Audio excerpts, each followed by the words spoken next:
خۆشەویستانی کورسات نیوز سڵاوتان لێبێ لەگەڵ هاوکارانم بەیەکەوە پانۆڕامایی ئەم شەوتان پێشکەشەکەین.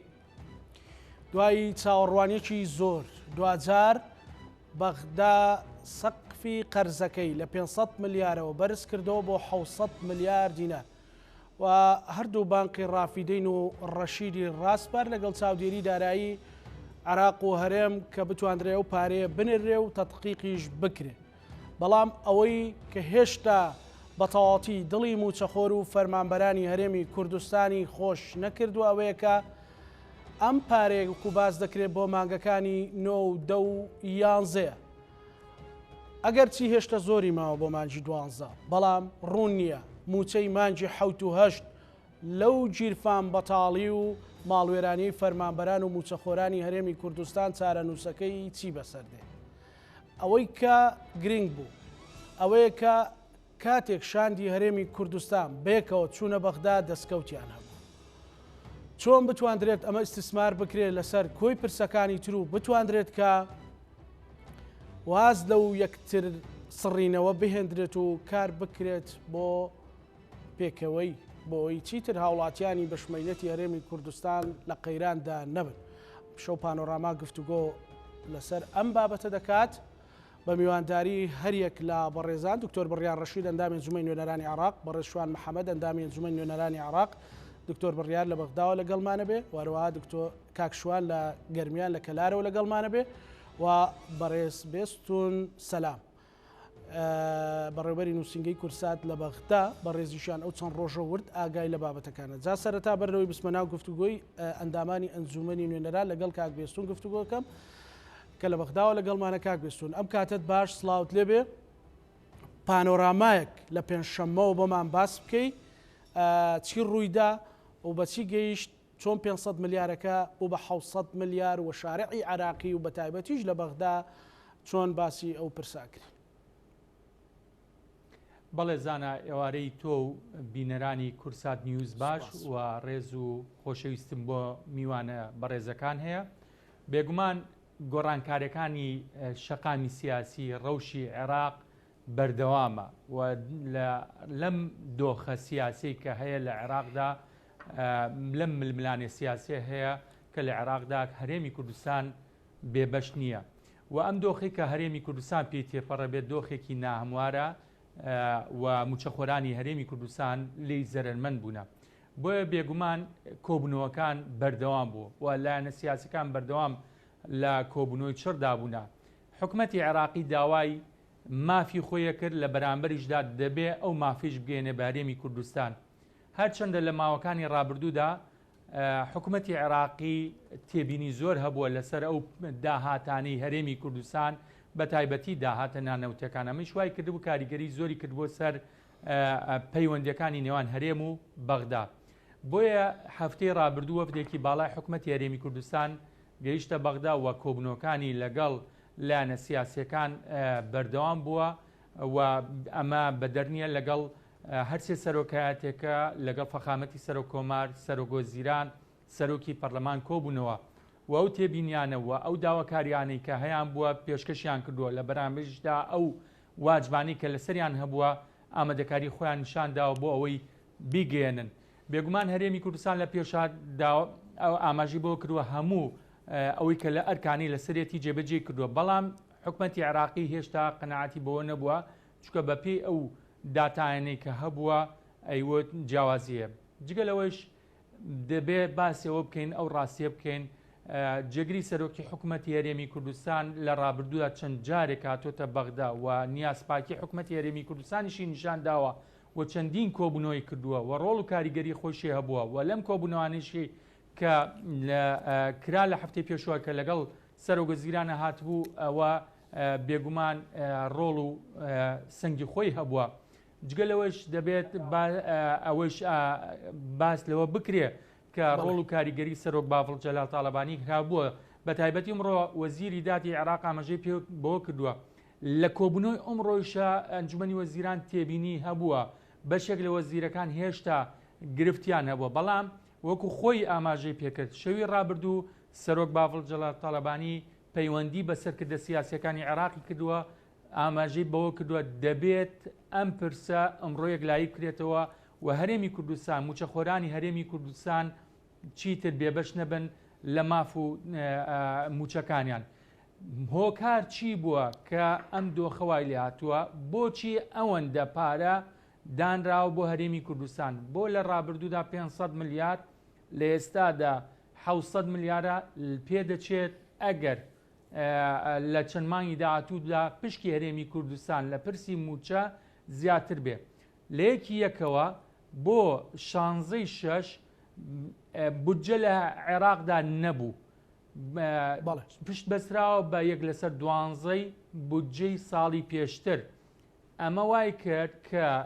بەپێ ئەو ژمارانی کە هەیە بۆ ئینفاقە فعلیانی کە هەیە هەرێمی کوردستان ئەوەندە پارەی بەرەکەوێ، بۆیە بودجەکەی کەم بوو وەکو ئینفاقی فعلی کاریگەری کردووە سەر هەرێمی کوردستان. لە 16 بۆ ئێستا دەبێت وەکو وەزیری دادیش ئاماژەی پێکرد دەبێت بودجەی تر بکەوێتە گەڕ ئەو سەرفیاتانە هەبێ. پارێزگاکانی عێراق چەند خەرجی دەکەن دەبێت بە 1/12.67 ئەو ئینفاقە فعلیە بۆ هەرێمی کوردستانیش بێ. وەکو بەپێ ئەو زانیاریانی کە هەیە لە چەند مانگی داهاتوودا کاریگەری دەبێت کە بودجە خەرج کرا و خەرجیەکانی پارێزگاکانی دیکەی عێراق چەند زۆرتر بێ بۆ هەرێمی کوردستان باشترە بێت، چونکە بەپێ ئەو ئینفاقە فعلیش بودجە بۆ هەرێمی کوردستان دانرێ. واتە موچەی مانگی 7 و 8 کە لەگەڵ موچەی مانگی 12 دەمێنێتەوە لە پاشەوەی کە وردبینیە کرێ، لە پاشەوەی کە تەواو کێشەکانی نێوان هەرێمی کوردستان لەسەر خەرجیەکانی کوردستان نامێنێ وردبینەکە کرێ. وەکو وەزیری دادامەژەی پێکرد لە ناو کۆبوونەوەی ئەنجومەنی وەزیران بەوردی باس کراوە کار دەکەن بۆ ئەوەی بتوانن ئەو موچەی چەند مانگەی داهات بڵێن مانگی 7 و 8 و 12ش بە شێوەیەکی گونجاو سەرف کرێ و ئەو پارێکە دەگەڕێتە هەرێمی کوردستان بەشی موچەکەی دەکات و زیاتریشە بێ. بەڵێ ینی بێستون ئەوان مانجی 7 و 8یان داناوە بۆی حکوومەتی هەرێم هەرچۆنێک بێت تەرتیبی کات. دوایی لەوەی کە ئەگەر بێت و هەم نرخینەوە وردەچێتە سەرەوە و هەمیش مەسەلەن داهاتەکان زیاترە بن و هەتا ئەگەر لە چوارچێوەی ئینفاقی فعلیش بێت پشتی هەرێمی کوردستان زیاترە بێ، ئەو وەختە بۆ هەرێمی کوردستان ئەجێڕێتەوە.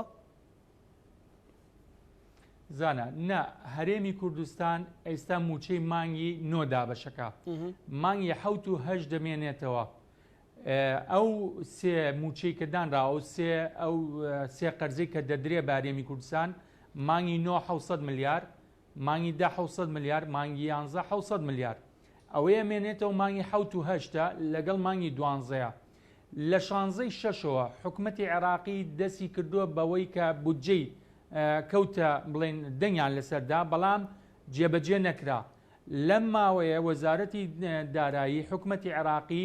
ڕێنمایەکانی هەمووی تەواو کردووە و ئەو سکاڵانی کە هەبووە لەسەر پرسی بودجە کۆتایی پیاتوە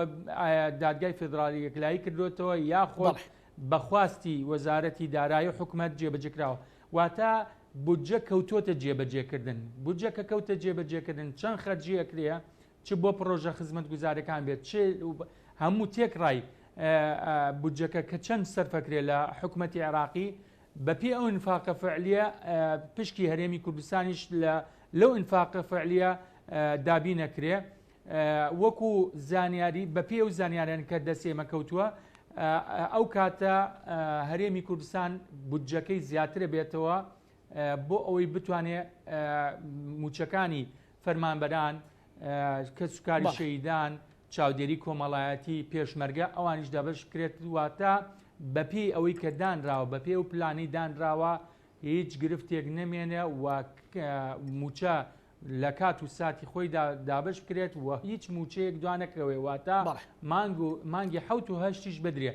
لە کاتێکدا هەر گرفتێک دروست بوو ئەو کاتە حکوومەتی هەرێمی کوردستان نوێنەرەکانی حکوومەت کورد لە حکوومەتی عێراقی کار دەکەن بۆ ئەوەی بتوانن ئەو دوو موچە بدرێ. ئەوەشمان لە یاد نەچێت لایەنە سیاسەکان بە عەتفێکی زیاترەوە چان لە موچەخۆرانی هەرێمی کوردستانەوە و هەوڵێکیشەیە بۆ ئەوی موچەخۆرانی هەرێمی کوردستانیش بە شێوەیەکی یاسایی کار بکرێ بکرێتە سەر حکوومەتی سەر وەزارەتی دارایی ئەمە کارێکی هەنگاوێکی باشە بێ بە هەرچەندە بەشێک لە لایەنەکان ئەوەیان دوورەخەنەوە دەڵێن بەو شێوە نابێت کە موچەخۆرانی هەرێمی کوردستان بکەوێتە سەر وەزارەتی دارایی حکوومەتی عێراقی چونکە بەپێی سیاسەتی خۆی هەرێمی کوردستان دەبێت موچەخۆرانی لە وەزارەتی دارایی حکوومەتی هەرێم وەرگێ. بەڵێ بێستون ئینشاڵا قسەکانی دەستە شفاس سوپاس هەمیشە پڕزانیاریبی ماندووبی لەگەڵ هاوکارەکانت هەربژی بێستون لە بەغداوە سوپاس بۆ تۆ دوجار لەگەڵ دکتۆر بڕیار و کاکشوان گفتوگۆکەین بەڕێز کاکشوانە بکاتت باش ئەم بابەتە کە ئەمڕۆ تا ڕادەیەکی باش دڵی موچەخۆران و فەرمانبەرانی هەرێمی کوردستانی خۆش کرد و جگەلەوەی هێشتا تەرەدودێکیان ماوە لەسەر مەسەلەی مانجی 7 و 8 ئەمە بەرهەمی چی بوو؟ بەڵێ زۆر سوپاس سەڵاو بۆ کاک دکتۆر بڕیار بۆ کاک بێستون لە بەغدادەوە بۆ بینەرانی کورسات بە تاکید ئەمە بەرەنجامی یەک هەڵوێستی و یەکدەنگیە و لە تەوقیتێکی باشە و لە بارودۆخێکی خراپە کە ئێمە وەکو هەرێمی کوردستان بە تایبەتی موچەخۆرانمان لە بارودۆخێکی خراپە بوون حەقیقەت ئەم یەکدەنگی و یەک هەڵوێستیە دروست بوو حاڵەتێکی زۆر ئیجابی بوو و وەکو بینیمان بەرەنجامی زۆر باشیشی بەدەستهێنا. طبعاً لەگەڵ هاتنی بەڕێ سەرۆکی حکوومەت و جێگری سەرۆکی حکوومەت و وەزیری دارایی وەفدی یاوەریان ئێمەش لە نێو پەرلەمانی عێراق جوڵەیەکمان دەست پێ کرد جێگری سەرۆکی پەرلەمان پێش ئەوە سەرجەم فراکسیۆنە کوردستانیەکان کۆبووینەوە جگە لەنەوەی نوێ طبعاً دواتریش هەر ئەو ڕۆژەی کە وەفدەکە هاتن ڕۆژی پێنجشەممە وەفدێکی فراکسیۆنە کوردستانیەکان بە سەرۆکایەتی جێگری سەرۆکی پەرلەمان سەردانی سەرجەم کوتلەکانی نێو پەرلەمانی عێراقمان کرد و کەشێکمان دروست کرد بەڕاستی کەشێکی وەکوڵێ ئیجابی و ئیستیجابە هەستمان کرد تا ئاستێکی زۆر باش بوو بۆیە بە دڵنیاییەوە ئەم ڕێکەوتنە یان ئەم ئەنجامەی کە بەدەست هات سوپاس بۆخوا ئەتوانین بڵێین لەو بێموچەی و لەو وەزع خراپەی کاوە بۆ نزیکەی 3 مانگە چێ موچەخۆرانی ئێمە پێوە ئەناڵن یان با بڵێن بێموچەن کە لە ئاخیریشا لە ڕاستیە ئەوەی بەرامبەریان کرا غەدرێکی زۆر گەورە بوو چونکە بابەتی موچە لەسەر ئاستی عێراقیان لە هەر لە نموزجی هەر دەوڵەتێکی فیدراڵی لەسەر ئاستی دنیا بابەتی موچە یەک پاگێجە یعنی تۆ ناگەی نموزجێک نییە لە عالەمە هەرێمێک ڕوئیای جیاواز بێ لەگەڵ حکوومەتی فیدراڵە تۆ بێیت موچەخۆران بکەیتە ئامانج ئەمە بەس لە عێراقا هەبوو وە پێچەوانی دەستوریش بوو لە ڕاستیە چونکە چەندین مادەی دەستور تەئکید لەوە دەکاتەوە کە دەبێ سەروەت و یان داهاتی عێراق بە یەکسانی بەسەر عێراقیەکانە دابش بکرێت.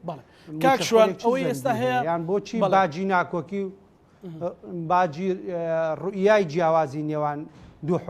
هەردوو حکوومەت بدا چونکە لە ڕاستیە ئێمە لە 70 ساڵ لە 100 ساڵی ڕابردووە ڕوئیامان جیاواز بووە بە دڵنیاییەوە هەتا لەگەڵ عێراقا بین دیسان ڕوئیای جیاوازمانە بێت یعنی ئێمە هەرێمێکین بەڕاستی خاوەن هەرێمێکی فیدراڵین و موسساتی خۆمانمان هەیە بەریەککەوتن و ڕوئیای جیاوازمان هەمیشە لەگەڵ عێراقا ئەبێ وێ ناکرێت تۆ بێیت هەر کاتی ڕوئیای جیاوازە بوو تۆ موچەخۆرانی حکوومەتی هەرێم بکەیتە ئامانج. بەڵێ زۆر باشە کاکشوان ئەگەڕێم وڵات ئەسمەلای دکتۆر بڕیار دکتۆر بڕیار ئەم کاتت باش بەڕێستان وەک ئەندامێکی ئەنجومەنی نوێنەرانی عێراق ئەمڕۆ بڕیارە درا لە ئەنجومەنی وەزیران کە 600 ملیار کەمی نەکەمەوە باشە 600 ملیار بنێرێ بۆ فەرمانبەران و موچەخۆرانی هەرێمی کوردستان بەزەوەی کە تا ئێستا پرسیارە لای موچەخۆران و فەرمانبەرانی هەرێمی کوردستان کە ئەو موچەیە بۆچی بۆ مانجی 7 و 8 نییە چارەنووسی ئەو موچەیە چی لێ دێەوە ئەبێت چی بکرێت بۆ ئەو بەڵێ سڵاو لە جەناب تو سڵاو لە سەرجەم بینەرانی کەناڵی کورسات ئەوەی کە ئەمڕۆ گرفتەوە باسمان کردووە ئەوەیە کە پرسیارەکەی جنابتە بۆ هاوڵاتیانە موچی مانگی 7 بە دیاریکراوی چی لێن ئەمە یەکێکە لەو خلەلانەی کە لە ماوەی ڕابردووە و تومانە و شاندانی لە عێراقەوە یا بەڵێن لە هەرێمی کوردستانەوە هاتوون بۆ عێراق تەنسیقێک نەبووە لەگەڵ پەرلەمان و لەگەڵ فراکسیۆنە کوردیەکانە زۆر جار دانیشتەکان کە کراوە بە هەمان شێوەکو ئێستا گرفتەکان چارەسەر نەکراوە بەڵکو دواخراوە بە ئێستشەوە ئەمە چارەسەرکردنی گرفتەکە نیە مە تەنها نەتپێدانی قەرزێکی 600 ملیاریە بۆ مانگەکانی وەکو کە لە ئاماژەشیان پێوە مانگی 9 و 11 بەڵام ئەمە عێراق بە دیاریکراوی بۆ تەکیدکردنەوەی مانگی 9 قسەی لەسەرەوە نەکردەوە بەڵکو مەفروزە حکوومەتی هەرێم خۆی ڕێگەیەک بدۆزێتەوە جارێ مانگی 7 تەکمیلە بکات و بچێتە سەر مانگی 9 واتە ناکرێت هاوڵاتیانی هەرێمی کوردستان لە ئێستاە چاوەڕێ بکە مانگی 9 وەربگرێ 7 مێنێتەوە دواتر بگەینە کۆتایی ساڵ بڵێنەوە لە ساڵی تازە و موچی مانگیەک و موچی 2 مانگییان 2 مانگ و نیوە 3 مانگی بفەوتێ ئەمەمان زۆر بینیوە هاوڵاتیان ئەمەی زۆر بینیوە و بە تایبەتی لە بابەتی پاشەکەوتی موچوو لە بابەتی لێبڕینی موچوو لە بابەتی واتە لە طریقی جۆراوجۆر و ڕێگەی جۆراوجۆرە ئەمە هاوڵاتیان پێ تێپەڕێەوە بۆیە لە ئێستەوە ئەوەی گرنگە لەسەر حکوومەتی هەرێم ڕێگەیەک لەگەڵ هەردوو دیوانی چاودێری دارایی بە ڕێگەیەک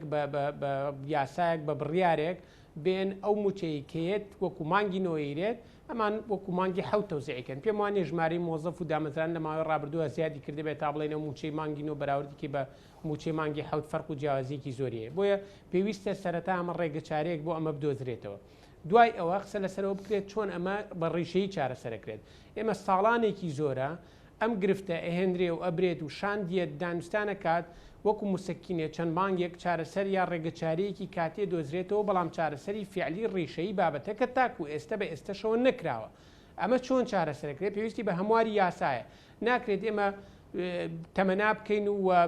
دوعا بکەین کە نەفقاتی فعلی عێراق زیاد بێت بۆی لە سای ئەو نەفقاتە فعلێ زۆرەی عێراقەوە ئەو پارە زۆرەی کە سەرفێکا بۆ پرۆژە و کە ئەزانین پرۆژەکان لێرە چۆنەکرێت و چۆن تێپەڕیوە لە سای ئەم پارە زۆرەوە کە سەرفێکە لەو ڕێگەی و موچەی هاوڵاتیانی هەرێمی کوردستان زامن بکرێت ئەمە پێمان وایە ئەمە ڕێگەیەکی ڕاست نییە ئەمە ڕێگەیەکی هەڵەیە و بە ئێستەشەوە گەر ئەم ساڵیش تێپەڕێت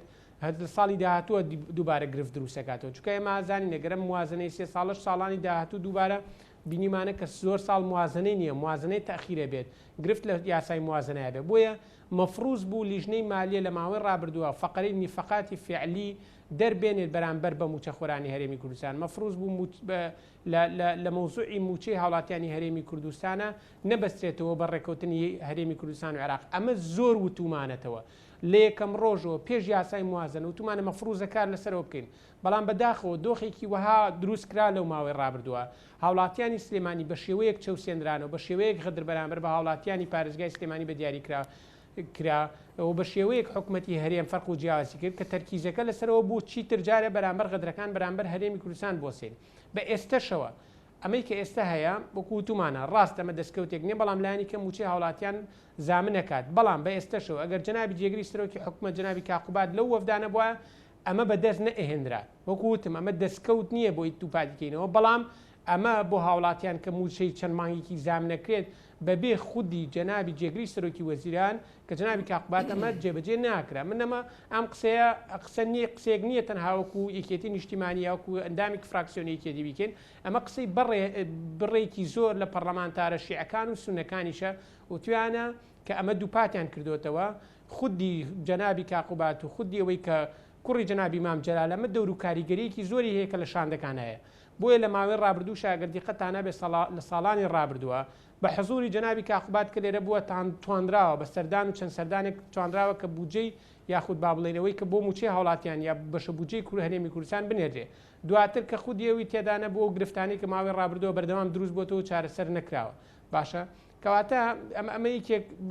ئەمە بووە ئاماژەی پێم کەم بەداخەوە بینیم لە پەیامەکەی بەڕێز سەرۆکی حکوومەتی هەرێمی کوردستانە سوپاسی زۆرێک لایەنەکانەکە بەڵام سوپاسی جێگرەکەی خۆی ناکات کە بەشێکی زۆری دەتوانین بڵێن هۆکاری سەرێکی چارەسەرکردنە کاتێکەی کە ئێستا هەیە ئەو بووە بۆیە ئەم ئەقڵێتی بیرکردنەوەی پراوێز خستنی یەکردنی و یا دژایەتیکردنی یەکتریە وای کردووە کە ئەم دۆخەی هەرێمی کوردستان بە ئێستا بگا کە وڵاتیانی هەرێمی کوردستان موچەکانیان بەم شێوەی بەم دۆخی بەم ئاراستە بەم ئاخارەیە ببرێت کە خزمەت گوزاری لە هەرێمی کوردستانە بەم شێوە بێت ئێمە پێویستمان بەوەیە کێشە گرفتەکان لە ڕیشەوە لەگەڵ بەغدا چارەسەر بکەین بەڵام هیچ کات ناتوانین ئەمە بکەین هەتاکو لە هەرێمی کوردستانە ئەقڵێتێکی تاگڕەوی یاخود ئەقڵێتێکی تۆتالیتاریمان هەبێ کە پێمان وابێت یاخود حیزبێکی دیاریکرا و پێی وابێت کە هەموو شتێک ئەو ڕاستە و هەموو دەستکەوتێک دەستکەوتی ئەوە هەموو هەڵەیەک خەڵەکانی ئەوانی ترە بۆیە ئەم ئەقڵێتە لە ناو خودی هەرێمی کوردستانە مەفروزە بگۆڕێت کە لە ناو خودی هەرێمی کوردستانە گۆڕا و کاتە لەسەر لە ئاستی عراقشە گۆڕێ منی گەڕێنمەوە بۆ ماوە ڕابردوو بۆچی لە ماوە ڕابردووە لە خودی جناوی مامجارە کە لێرە بۆم گرفتانە دروست نەبووە بۆچی چونکە کاراکتەری سیاسی هەبووە کە هەموو لایەنە سیاسەکان پەنایان بۆ بردووە و ئەویش بە بێ بیرکردنەوەی تەسکی حیزبیانە و لە پێناوی بەرژەوەندی میلەتەکەیە زۆر جار قوربانیشی یاوە و ئەمەش بینیوانە کە دەستکەوتێک بووە بینیمانە ساڵی 2023 بەدواوە تاکو خودی جناوی مامجار کە لێرە دەور و کاریگەری هەبووە ئەم گرفتانە بوونی نەبووە بەڵام دواتر لەگەڵ ئەم دۆخە با بڵێن ئەم جیاوازی و ئەم بیرکردنەوەی کە پێویستە خۆمان جیاب بکەینەوە لە بەغا ئەمە دەستکەوتی با بڵین بە دیاریکراوی ئەمە بە دەستکەوتی پارتی دیموکراتە ئەمە هەڵەیەکێتی نیشتیمانی ئەمە هەڵی فلان لایەنە ئەمە وای کرد گرفتەکان لە نێو بەغا چارەسەر نەبێ بەڵکو دوور بکەوینەوە لە چارەسەر و لە نێو هەرێمی کوردستانیش بینیمانە کە ڕۆژ بە ڕۆژ فەرق و جیاوازی لە نێو خودی پارێزگاکان نەکراوە بۆیە بیگەڕێینەوە من بەمە تا ڕادێک بووی بەرچاو ڕوونیەک بۆ هاوڵاتیان بێت ڕاستە ئەمە چەند مانگێک تا ڕادێک گرفتەکە لەوانەیە چارەسەر کرا بەڵام ئەمە چارەسەری ڕیشەی نییە ئەوەی گرنگە لە ئێستاە بۆیە من بەداخەوە کە ئەم پەیامی بەڕێ سەرۆکی حکومەتمی تا ڕادێک بێتاقەتیەکی زۆری کردی هاوڵاتیانی هەموو تەسەورەکەم هەرێمی کوردستان و لایەنە سیاسەکانی عێراقی چونکە من ئێستا پێشوی بێن بۆ بەرنامەکەی ئەوەی بەڕێز لەگەڵ بەشێک لە پەرلەمانتارانی شیعەکان کە دانیشتمانە بوو نیگەرانی خۆیان دەربڕی لە بەرامبەر ئەو پەیامی بەڕێز سەرۆکی حکومەت کە بۆچی ئاماژەی بە بەڕێز جێگری سەرۆکی حکومەت نیاوە بۆچی ئەم بیرکردنەوە تەسکە تا ڕادێ حیزبیە زاڵە بەسەر خودی سەرۆکی حکومەتی هەرێمی کوردستانە کە مەفروض سەرۆکی هەموو هەرێمی کوردستان منێک تەنها پارێزگایەکی دیاریکراوە بۆیە هەتاکو ئەم جۆرە بیرکردنەوە هەبێت گرفتەکان لە نێو هەرێمی کوردستان هەبێت هەتاکۆم گرفتان لە نێو باشە دکتۆر بڕیار ئێستا گرفتەکانی عراقمان پێ چارەسەر ناکات باشە دکتۆر بڕیار ئێستا ئەوەی کە لەسەر شاشەی کورسات نیوز هەیە بە ئێستا داخڵ بوو وتەبێژی وەزارەتی دارایی حکوومەتی هەرێمەڵێ تاکو پارەکەی بەغدا نەگات موچە دابەش ناکەین ئەومان پێ بڵێ بۆ بینەرەکانم پارەکەی بەغدا بەپێی ئەو چارەسەرە کاتێکە لە ئەنجومەنی وەزیران ئەمڕۆ بڕیاری لەدراوە چەند سەعات و چەند ڕۆژ و چەند کات و چەند ئیمزا و ئەوانەی پێویستە تا ئەگات پێیان بڵێ ئاگیان مەفروزە هەر لە سبەی نێوە نووسرا بکرێت بە بانکی ڕافیدین و ڕشید و TBI کە ڕاستەوخۆ 600 میلیارد سەرف بکرێت و دواتریش بە پێی مانکانی داهاتوو 600 میلیاردی داتوو واتە هەموو مانگێک و 600 میلیاردەوە تەکمیلە لەگەڵ داهاتی ناوخۆی ئەمانە بیرێ بە موچە بۆ وڵاتیان بەڵام ئەوەی کە گرنگە من پێشتریش تەکیدم لێ کردەوە کە دیوانی چاودێری دارایی حکوومەتی باڵێن عراق و هەرێمی کوردستانیش کە لە سەرخەتن جۆرێک تەنسیقی وەها بکرێت من ئایا ئەمە چ ڕێگەیەک یا بە بڕیارێک بە یا چ ڕێگەیەکی یاسایی بۆ بدۆزرێتەوە مانگی 7 پراوێز نەخرێتە ئەوەی قوربانی ئەم دۆخە و یاخود ئەم با بڵێم عینادە سیاسی کە لە ماوەی ڕابردووە بوو کە من خۆم لە مداخلەی پەرلەمانی شاوتومە کە ناکرێت موچەی هاوڵاتیان بێتە قوربانی نێوان ڕێگنەکەوتنی دوو حکومەت ئەمە گرنگە و ئەوەی کە بۆ پرسیارەکەی جنابوو کوتم لە سبەی نێوە مەفروزەوە جێبەجێ بکرێت زۆر باشە گەڕێ مۆلات بەڕێز دکتۆر بڕیار بەڕێز کاک شوان ئەو تەکمیلەکردنی موچەی مانجی 7 و دابشکردنی خۆت بەڕێزت لە گەرمیانەژی ئەکید دۆست و خزم و کەس و کاری شت موچەخۆرن لە ژیانێکی سەخت و ناهەموارن ئەمە چۆن ئەبێ چارەسەر بکرێت و دیزە بە دەرخۆنە نەکرێەوە وەکەوەی دکتۆر بڕیار وتی ڕێک بکرێتەوە لەگەڵ سەری ساڵ و دواتر پێیان بڵێن ئەنی مەسەلەن دەستی لێ بشۆن بەڵێ وەڵام ملاحەزەیەک مێ لەسەر قسەکانی کە دکتۆر بڕیار بفەرمە خۆی لە حەقیقەتە خوێندنەوەی کاک بڕیار خوێندنەوەیکی زۆر حزبیە و پەیامەکەی جەنابی سەرۆکی حکوومەت من بینیم سەرۆکی حکوومەت وەکو سەرۆکی حکوومەت پەیامی ئاراستە کردووە بە خۆی و بە جێگرەکەی و بە وەزیرەکانیەوە سەرجەم خۆجا ئەگەر وا بێ تا سوپاسی کاگاواتی شێخ جەنابی شەکەم و هەروەها سوپاسی کاک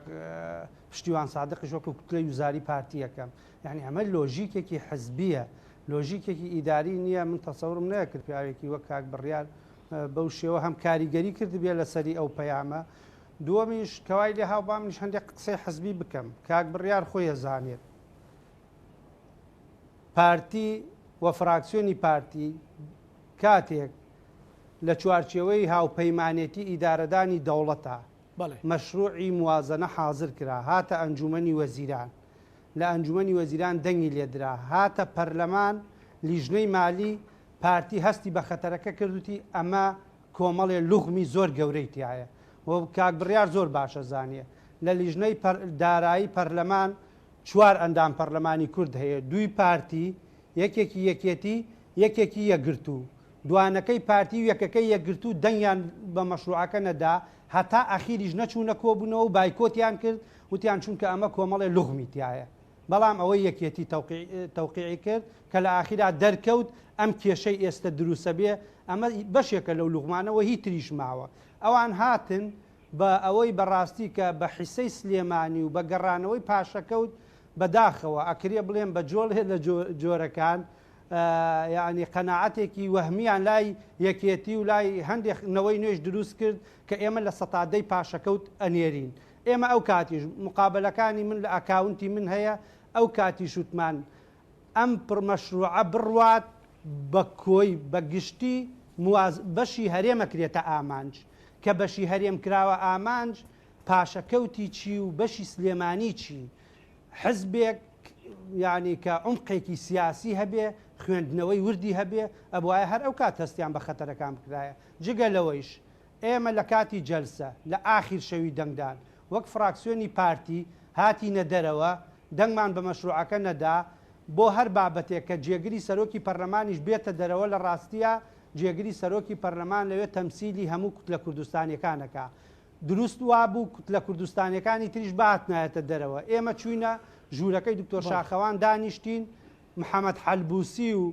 یاسر مالکی و جەماعەتی بەدر و ئەوان هاتن بۆ دڵنەوەی کاکە دڵنیابن غەدر لە کورد ناکەین وەرن بگەڕێنەوە دوای نیو سەعات ڕاوێژ ئەخیرە نوتیان ئەگەر نەگەڕێنەوە ئێمە یەکێتی نیشتیمانی و کوتلەکانی تر لەگەڵمانەوە ئەو لە قاعەن ئێستا تێپەڕێنین مەشروعەکە تێپەڕێنین بۆیە بابەتەکە بەو شێوە نییە لە ڕاستیە باش ئێستا ئەوەی ئێستا گرنگە کاکشوان ئەوە تۆ قسە حزبەکانت کرد ئێستا ئەوەتە هەرنایەت و هەرنایەت یعنی تۆ خەبەرێکمان بدێ لەسەرەوەی کە مەسلەی ئەو پارە ناردنە چەندی پێویستە ئێستاوەتە بێژی وەزارەتی داراییاڵە چەند ڕۆژێکی پێویستە زانیاری لای بەڕێستان چیەوە کۆی کە ئەو پارەیە بگات بەڵێ خۆی چەند ڕۆژێکی پێویستە لە حەقیقەتە لەبەرەوەی ئەبێ سبەی ئەمانەی عامە نووسراو بۆ وەزارەتی مالیە بکات تا وەزارەتی مالیە بانقی ڕەشید و ڕافیدەین ڕاستپێرێ یعنی بەڕاستی ئەمە قەرزە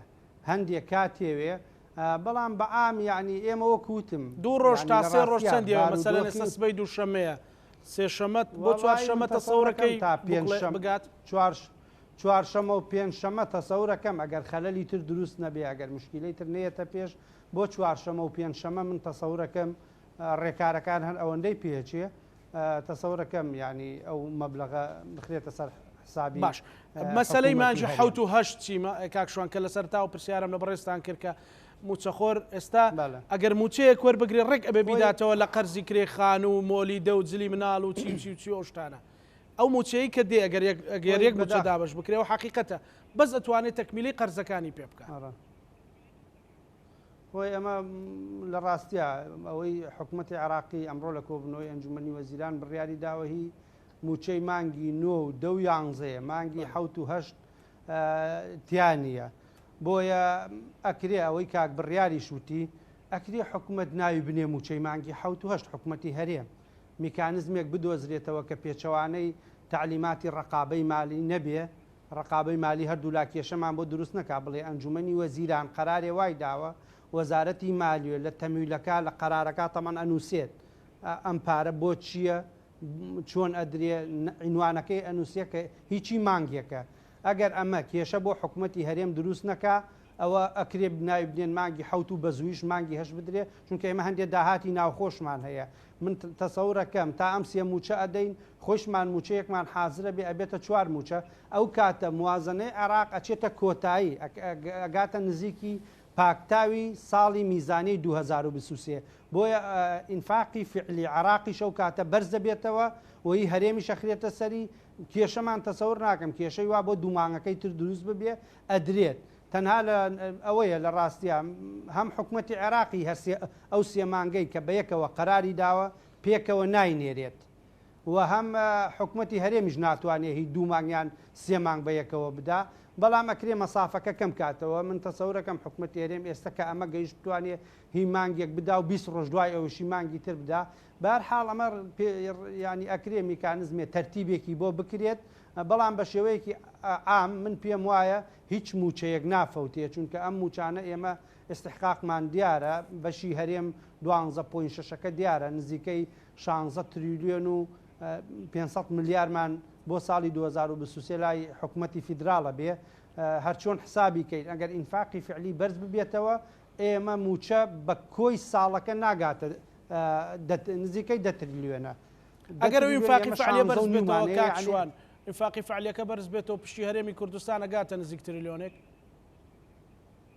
بەڵێ بە تاکید بە تایبەتی ئێستا لەبەرەوەی عێراق مشکلەکە ئەوەیە لە 140 کۆی موازنەی عێراق سیادی و حاکیمەیە یعنی ئەمە بۆ ئینفاقی فعلی حساب ناکرێ جگە لەوەیش بودجەی ینی بۆ بەرهێنان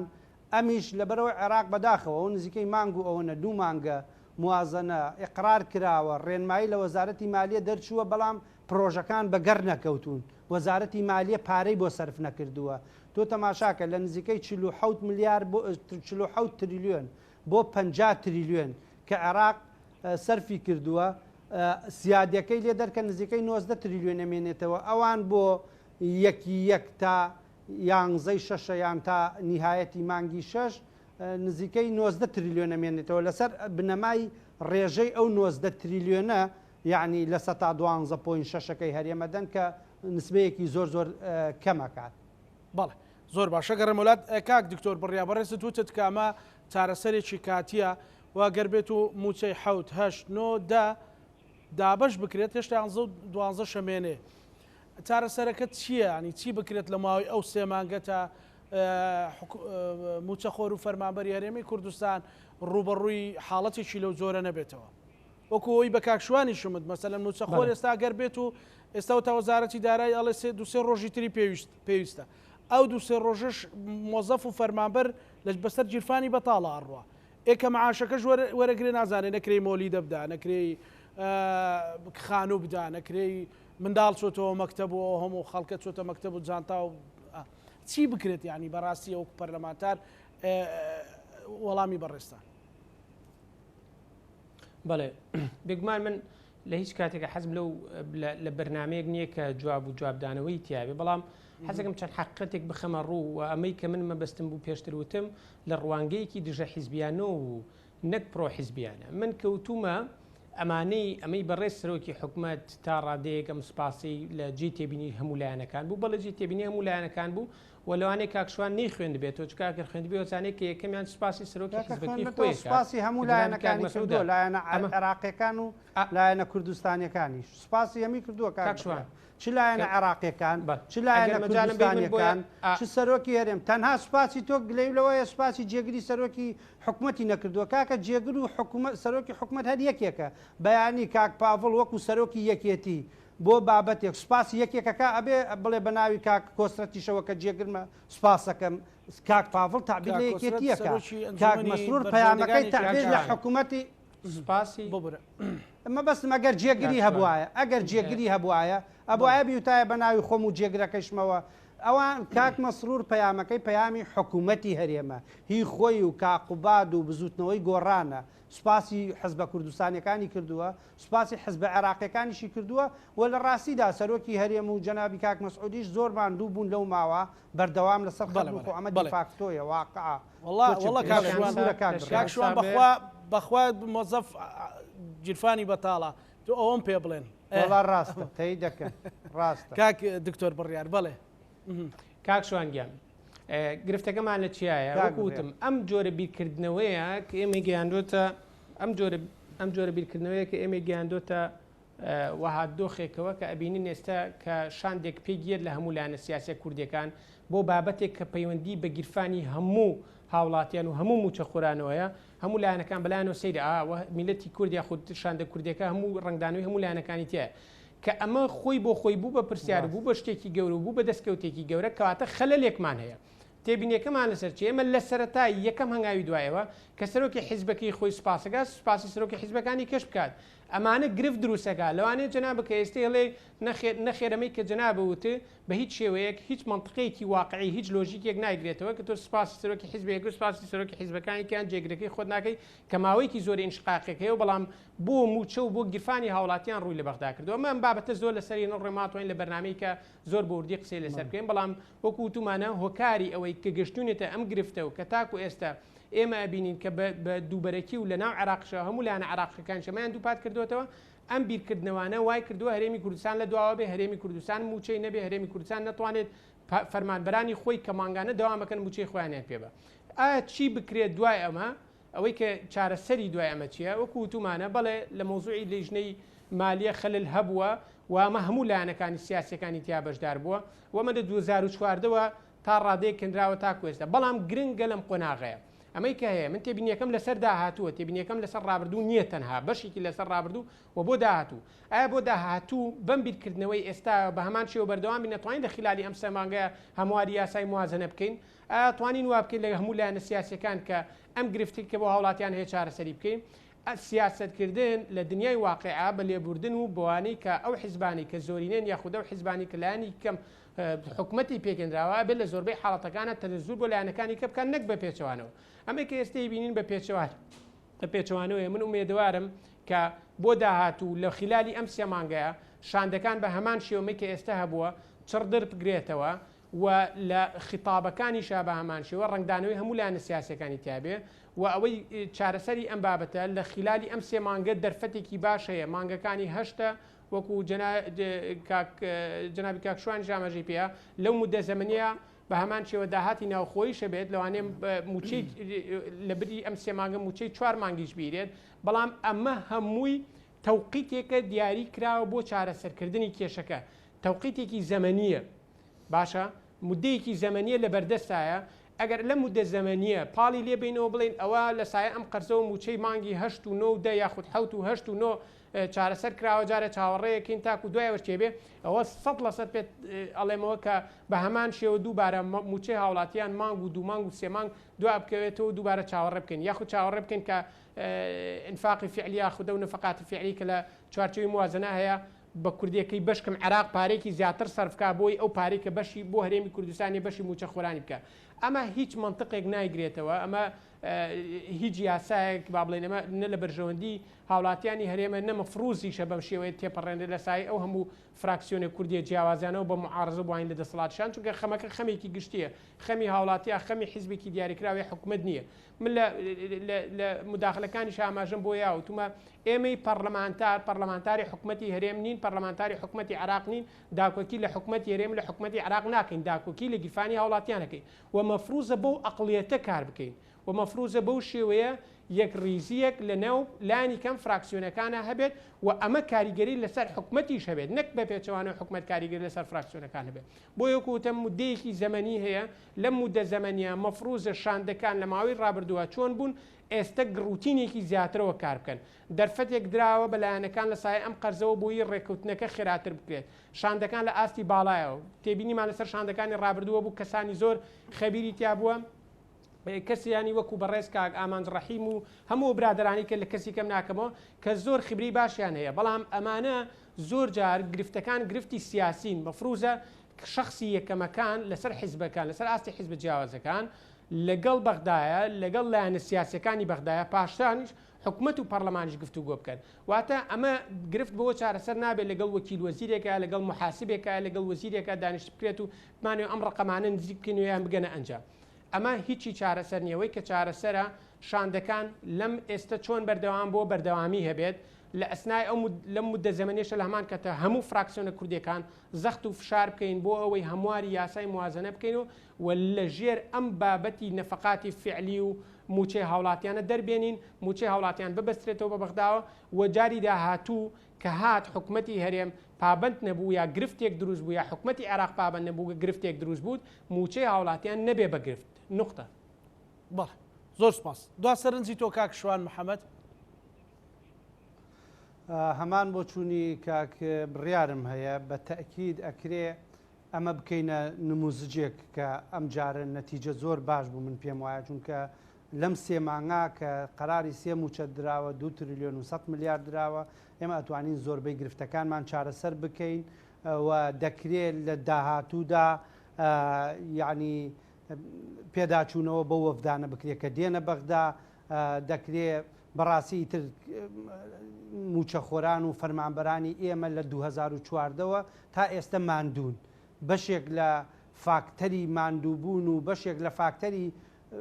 مشکیلەکانی کورد ناتەبایی نێو خۆمانە بە تایبەتی ئەگەر ڕاستگۆبی ناتەبایی نێوان پارتی وەکێتیە بۆیە لە پێناو بەرژەوەندی گشتی لە پێناو بەرژەوەندی کوردستان ئەکرێت هەنگاوی تازە بەهاوێژین بە ستراتیژ و پلانێکی تازەوە ڕوبەڕووی بەغدا ببینەوە چونکە بە تەئکید لە داهاتوش کێشەی گەورەترمان بۆ دروستە بێ ئەمە وەکو کاک دکتۆر بڕیار وتی موسەکنە بۆ 3 مانگە جارێک کێشەی شەڕی 3 مانگەکەی ترمانەیە لە دوای ئەوەش ئێمە ئەگەر لە سەرەتای ساڵی 2014 یاسای موازنە هەموار نەکەینەوە ئەوە بەڕاستی بابەتی ئەم ئینفاقی فعلیە چارەسەر نەکەین هەمان گرفت لە ساڵێکی تریشات تووشمانە بێ و زۆر خراپتریش هەنگاوی باش هەیە ئێستا یەک هەڵوێستێکی زۆر باش لە نێو پەرلەمانی عێراق هەیە سەرجەم فراکسیۆنە کوردستانیەکان بە تایبەتی پارتی وەکێتی پێمان ناوەتە قۆناغێکی تر و چوارشەمەی داهاتویش 2 سبەی 3 سبەی هەموو فراکسیۆنە کوردستانیەکان تەسەورەکەم لای جەنابی سەرۆکی کۆمار بین خاریتەیەکەیە نەخشە ڕێگایەکەیە ستراتیژیەکەیە هیوادارم بە هەمومان بتوانین خەڵکی کوردستان موچە خۆران خوێنی شەهیدان هەموو هەر ئەمەمان لێخوازێ بەڕاستی ململانەی پارتی وەکێتی مێژوویەکی دووری هەیە جگە لە زیان بۆ هەرێمی کوردستان بۆ خەڵکی کوردستان هیچ سوودێکمان لێ نەبینیوە بە دڵنیاییەوە لە داهاتوشدا هیچ سوودێکی لێ نابینین هیوادارین هەمومان ئێمە هەرچی ململانێ و وەکو ڕوئیای جیاواز وەکو ینی ململانەی حزبی تا هەتا پارتی وەکێتی هەبن ململانێکە ئەمێنێ بەڵام ئەکرێ ئێمە مشتەرەکیاتمان زۆرە ئەکرێ ئەم ململانێ لە پەرلەمانی کوردستان بێ بەڵام لە بەغدا کە هەمومان بەرامبەر